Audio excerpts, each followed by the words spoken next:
belajar tentang pemberian informasi dan konseling. Hari ini kita bahas bagaimana komunikasi persuasifnya, termasuk argumentasinya. Ada yang tahu persuasif itu apa? Belajar bahasa Indonesia waktu di SMA? Ada hyperbola, ada persuasif. Masih ingat istilah-istilah itu? Sedikit. Nah, persuasif atau bisa juga kita sebut dia mengajak, mempengaruhi. Termasuk di sini nanti argumentasi bagaimana kita bertahan dengan pendirian. Bagaimana kita bertahan dengan informasi yang kita sampaikan nanti. Nah, apa itu pengertian dari komunikasi persuasif? Komunikasi persuasif ini adalah proses komunikasi yang bertujuan untuk mempengaruhi sikap, pendapat, dan perilaku orang lain agar bersedia melakukan sesuatu secara sukarela dan sadar, bukan karena paksaan. Jadi nanti di komunikasi persuasif ini bagaimana kita mampu mempengaruhi orang lain, mampu mengajak orang lain dengan informasi-informasi yang kita berikan. Nah, di dalam kebidanan itu sendiri, komunikasi persuasif dilakukan oleh bidan untuk mendorong pasiennya, untuk mendorong kliennya, baik itu ibu hamil, ibu nifas, pasangan, keluarga, masyarakat. Yang pertama, agar masyarakat itu paham terkait dengan perawatan kesehatannya. Yang kedua, bagaimana mengubah perilaku ke arah yang lebih sehat. Misalnya sudah sehat agar lebih sehat lagi, atau misalnya sedang sakit biar sehat. Yang ketiga adalah mengambil keputusan berdasarkan informasi yang benar. Kita mempengaruhi si responden ini nanti, si klien ini nanti, agar mampu mengambil keputusan secara benar. Nah, bagaimana ciri-ciri komunikasi persuasif? Ini pelajarannya hampir sama dengan kita belajar minggu lalu. Yang pertama, bertujuan untuk mempengaruhi, tetapi tidak memaksa. Nah, semua unsur-unsur promotif, penyuluhan, edukatif, itu salah satu tujuannya untuk mempengaruhi klien atau mempengaruhi responden kita agar mau melakukan apa yang kita informasikan, tapi tidak boleh dipaksa. Yang kedua, kita tekankan kerelaan dan kesadaran penerima pesan. Karena tadi tidak ada unsur paksaan, artinya nanti ketika respondennya menerima informasi yang kita berikan itu bersifat kerelaan ataupun tanpa paksaan. Yang ketiga adalah menggunakan bukti logis dan emosional. Artinya informasi-informasi yang mau kita sampaikan itu haruslah ada datanya, ada bukti ilmiahnya, harus benar, harus valid.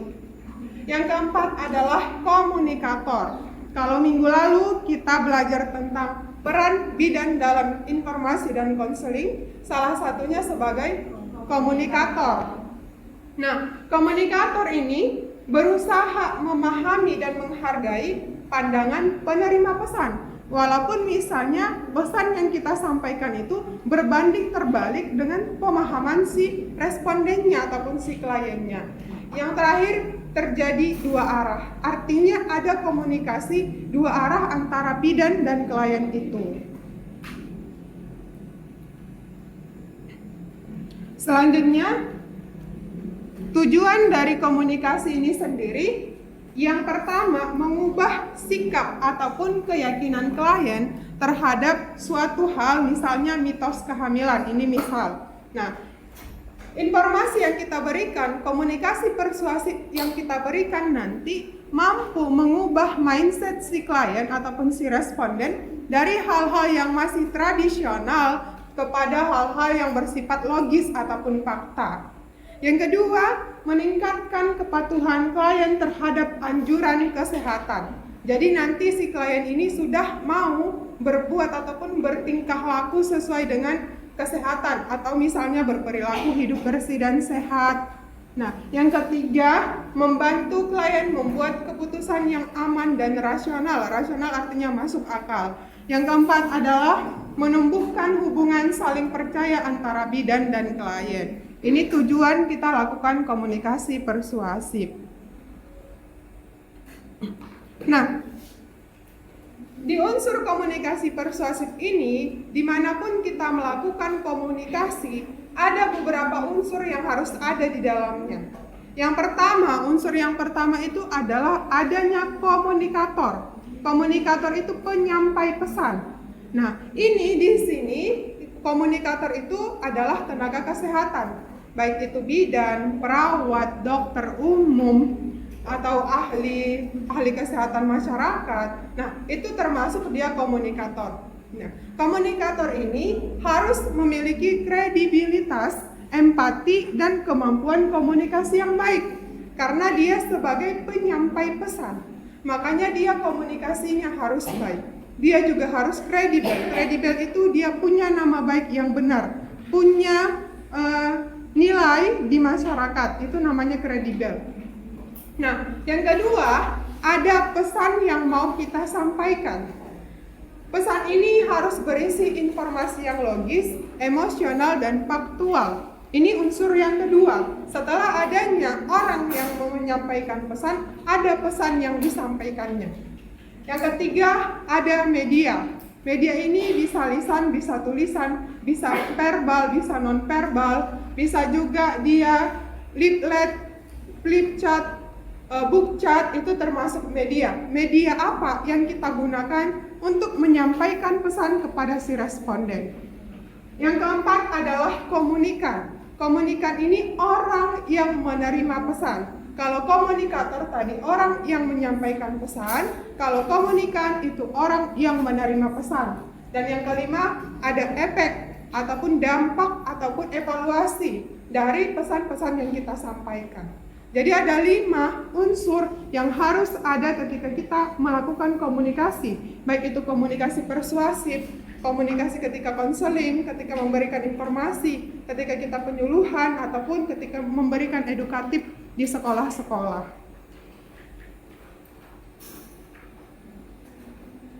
Nah, ada beberapa prinsip yang harus kita pegang ketika kita melakukan komunikasi persuasif. Yang pertama itu adalah kita bangun dulu kepercayaannya. Kita bangun kepercayaan kita dengan si responden itu tadi, si klien itu. Klien akan lebih mudah menerima pesan dari bidan yang dianggap peduli dan profesional. Nah, ketika kita peduli atau kita meyakini orang ini profesional, pastinya kita lebih percaya kepada orang-orang yang kita yakini profesional daripada orang-orang yang tidak kita yakini profesional. Makanya kita bangun dulu kepercayaan itu. Yang kedua adalah kita gunakan bahasa sederhana dan positif. Nah, yang ketiga, kita pahami kebutuhan dan latar belakang klien. Kita tanyakan dulu apa yang dibutuhkan, informasi apa yang dibutuhkan oleh si klien. Yang keempat, kita gunakan bukti dan contoh nyata untuk memperkuat argumentasi kita nanti kepada si klien. Yang kelima, kita berikan kesempatan si klien bertanya ataupun menolak. Kemarin kita sudah belajar hak-hak dari klien ataupun hak-hak dari pasien, hak-hak dari responden. Salah satunya adalah boleh menolak informasi yang kita berikan. Nah, ada teknik komunikasi persuasif. Kalau teman-teman buka internet, dia hanya ada 3 atau strategi komunikasi persuasif. Nah, ada 3 strategi komunikasi persuasif, saya tambah jadi 5. Teknik ini sama dengan strategi. Yang pertama itu adalah rasional ataupun logis, atau bahasa ilmiahnya itu juga disebut dengan logos.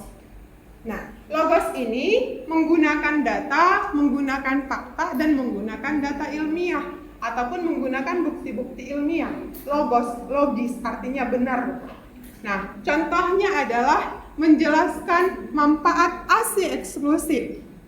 Bukti ilmiahnya ataupun faktanya dari mana? Ini dikeluarkan oleh data WHO. WHO ini adalah Badan Kesehatan Internasional yang semuanya yang dikeluarkan oleh mereka itu pasti kita percayai. Karena mereka sudah Badan Kesehatan Internasional, sudah dunia.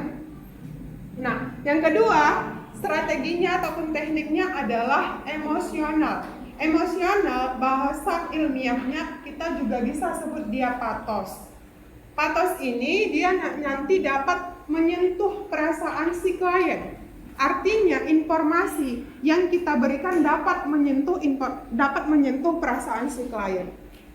Contohnya menunjukkan dampak bayi sakit karena tidak imunisasi. Artinya ada juga data yang digunakan untuk menyentuh perasaan si klien itu. Yang ketiga adalah kredibilitas. Kredibilitas bahasa ilmiahnya bisa juga disebut dengan etos. Nah, etos ini dia mengandalkan kepercayaan kepada bidan. Karena dia merasa bidan ini profesional, bidan ini mahir dalam melakukan pengobatan, artinya ada kredibilitas si bidan. Nah, hal inilah yang membuat si klien lebih percaya kepada bidan-bidan yang mempunyai kredibilitas. Nah, yang keempat adalah sosial ataupun banding. Ini menyebutkan orang lain yang sudah berhasil. Kita bandingkan orang-orang yang sudah berhasil sama orang-orang yang belum berhasil. Misalnya tadi kalau ASI eksklusif, anak-anak yang tumbuh dengan ASI eksklusif dengan yang tidak tumbuh menggunakan ASI eksklusif, itu bisa kita bandingkan. Yang terakhir ada imbalan. Imbalan ini bukan berarti uang, artinya ada keuntungan yang diperoleh dari si klien. Misalnya dia dapat informasi terbaru atau dia informasinya bisa diperbaharui. Nah, misalnya kalau ibu rutin antenatal care, ibu bisa lebih tenang menjelang persalinan. Ini contohnya. Nah, ada 5 teknik yang bisa kita gunakan ketika kita melakukan komunikasi persuasif.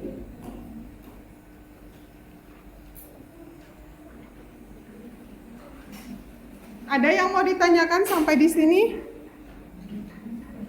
Lanjut. Nah, ada proses komunikasi persuasif. Kita kenal dia dengan AIDA. Attention, interest, desire, dan action. Nah, ada 4 dia prosesnya. Yang pertama adalah menarik perhatian, attention, menarik perhatian. Nah, contohnya, ibu tahu tidak? 1 dari 3 kematian ibu bisa dicegah hanya dengan kontrol rutin. Misalnya ini pada ibu hamil kita sebutkan. Nah, ini attention, menarik perhatian agar ibu-ibu hamil itu rajin untuk kontrol, rajin untuk check up. Yang kedua adalah membangkitkan minat atau interest. Nah, ini kita menceritakan kisah nyata ataupun contoh dari pasien lain untuk pembanding kepada si responden yang sedang kita berikan informasi itu. Yang ketiga, menumbuhkan keinginan ataupun desire. Nah, ini kita jelaskan manfaat langsung bagi ibu dan bayinya ketika melakukan kontrol rutin, ketika melakukan check up rutin. Yang keempat adalah mendorong tindakan ataupun action dari si respondennya. Kita ajak ibunya membuat keputusan apakah dia mau melakukan kontrol rutin atau tidak. Nah, bagaimana kalau kita jadwalkan kontrol berikutnya, Bu? Kita berikan dia solusinya ataupun pilihannya. Ini dikenal dengan AIDA. Nah, kita masuk ke argumentasinya. Argumentasi di dalam komunikasi persuasif ini adalah upaya untuk meyakinkan orang lain dengan alasan logis dan bukti yang kuat. Misalnya teman-teman debat. Ketika debat, teman-teman mengangkat tangan. Nah, ketika teman-teman mengangkat tangan ingin mengajukan apa yang teman-teman ketahui, itu artinya teman-teman harus punya alasan mengapa teman-teman mendebat itu. Ini namanya argumen. Kita keluarkan apa saja yang kita ketahui, argumentasi kita. Di dalam kebidanan, argumentasi ini digunakan yang pertama untuk meluruskan mitos ataupun kepercayaan keliru yang ada di masyarakat. Nah, yang kedua, untuk meyakinkan klien terhadap pentingnya perawatan. Yang ketiga, menjawab keberatan klien dengan sopan dan berbasis bukti. Karena ketika teman-teman nanti misalnya melakukan penyuluhan kesehatan, ada beberapa ibu yang tidak setuju dengan informasi yang teman-teman berikan. Bisa kalian lakukan argumentasi. Argumentasi dengan apa? Dengan menunjukkan fakta-fakta ilmiah tentang informasi yang teman-teman sampaikan. Itu namanya argumentasi. Nah, ada beberapa komponen dari argumentasi ini. Yang pertama adalah klaim. Klaim ini pernyataan yang ingin diyakinkan. Contohnya adalah imunisasi itu penting untuk mencegah penyakit berbahaya.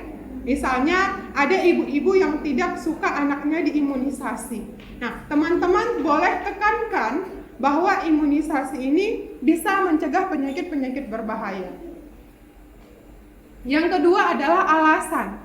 Alasan ini mengapa klaim itu benar, mengapa imunisasi ini bisa mencegah penyakit. Teman-teman buat lagi alasannya. Kenapa imunisasi ini bisa mencegah penyakit? Nah, alasannya karena bayi yang tidak diimunisasi lebih rentan terhadap infeksi. Ini bisa juga sebagai bahasa yang bisa teman-teman sampaikan untuk menekankan informasi sebelumnya. Yang ketiga itu teman-teman bisa menunjukkan bukti, data-data ilmiah ataupun fakta-fakta tentang imunisasi anak yang diimunisasi dengan anak yang tidak diimunisasi. Lalu adanya penegasan, penguatan kembali pentingnya imunisasi itu.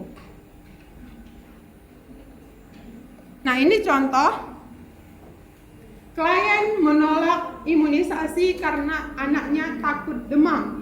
Karena banyak anak-anak yang baru diimunisasi, dia itu mengalami demam. Nah, kita jawab, saya mengerti ibu khawatir anak demam. Tapi demam ringan itu tanda bahwa tubuh bayi sedang membentuk kekebalan.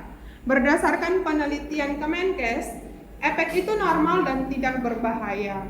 Justru kalau tidak diimunisasi, anak bisa terkena penyakit yang jauh lebih berbahaya seperti campak ataupun polio. Jadi dia berdasarkan fakta, berdasarkan data, berdasarkan penelitian.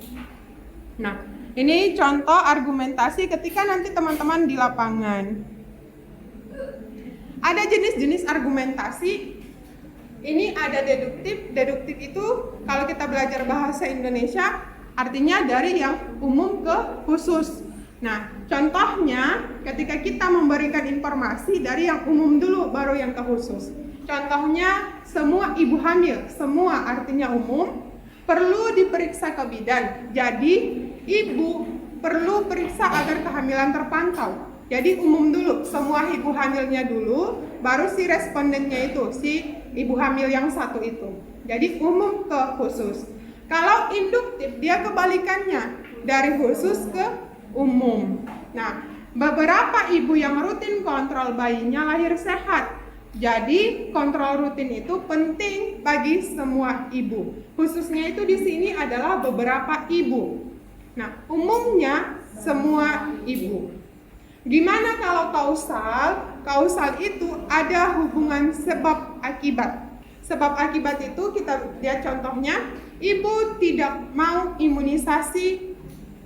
Karena ibu tidak mau imunisasi, akibatnya daya tahan tubuh anak menurun. Nah, sehingga anak mudah sakit. Jadi ada hubungan sebab akibat. Sebabnya ibu tidak mengimunisasi anaknya. Akibatnya anak itu rentan terhadap penyakit. Itu kausal.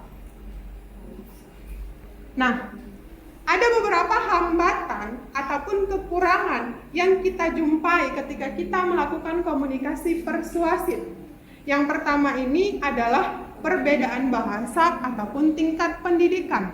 Nah, nanti solusinya salah satunya adalah teman-teman ketika tidak bisa menggunakan bahasa daerah setempat bisa bekerja sama dengan tokoh masyarakat yang ada di daerah itu ataupun bidan-bidan yang memang berasal dari daerah itu untuk menyampaikan informasi yang teman-teman pengen sampaikan kalau masyarakatnya tidak paham misalnya bahasa Indonesia. Yang kedua, klien memiliki kepercayaan tradisional yang kuat karena banyak di daerah-daerah terpencil misalnya masih memiliki kepercayaan yang kuat. Jadi masih sangat susah kita untuk masuk ke kepercayaan mereka. Yang ketiga adalah waktu konsultasi yang terlalu singkat. Misalnya si kliennya punya kesibukan ke ladang, ke sawah, ke kebun, atau misalnya bidannya yang sibuk banyak pasiennya. Yang keempat adalah bidan kurang sabar ataupun kurang mendengar aktif karena pasien-pasien ini ataupun responden-responden yang kita hadapi nanti tidak semuanya sama, pasti berbeda daya tangkapnya. Yang kelima adalah informasi yang diberikan terlalu teknis atau misalnya sangat teknis kita jelaskan kepada si responden yang menyebabkan dia susah untuk paham apa yang kita sampaikan. Itu hambatannya. Nah, dari semua komunikasi yang kita lakukan, pasti kita evaluasi nih keberhasilannya. Yang pertama, cara kita mengevaluasi adalah apakah si klien dapat mengulang informasi yang kita sampaikan. Yang kedua, klien dapat menunjukkan perubahan sikap ataupun perilaku. Ini biasanya terlihat dari mimik wajah dia ataupun reaksi dari dia. Itu kita bisa tahu apakah si klien ini sudah paham dengan apa yang kita sampaikan ataupun belum. Yang ketiga itu klien bersedia melaksanakan tindakan kesehatan dengan sadar.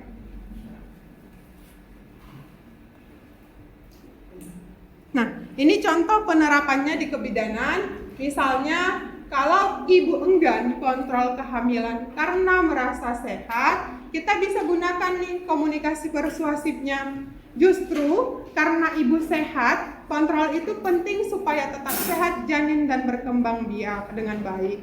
Itu komunikasi atau argumentasi yang bisa kita sampaikan kepada ibu-ibu yang merasa nggak kontrol juga sehat, atau nggak check up juga sehat bayinya, sehat janinnya. Nah, kita bisa gunakan justru karena ibu sehat. Kita tekankan lagi kepercayaan dia ini. Justru karena ibu sehatlah kita lakukan check up agar nanti bayinya itu berkembang baik.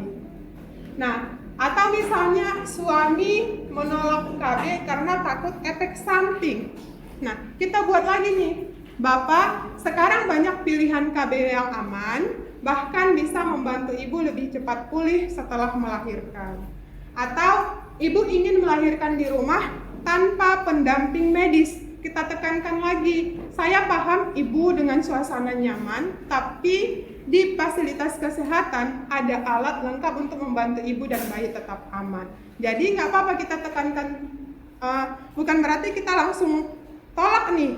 Kita tolak dia langsung, oh nggak boleh bu, jangan. Kita tetap tekankan, saya paham, ibu ingin suasana nyaman. Dia kan tetap ditekankan, tetap ada argumentasinya, tetap ada persuasifnya ataupun mengajaknya, agar si ibunya tidak langsung merasa di cut off. Nah, oke.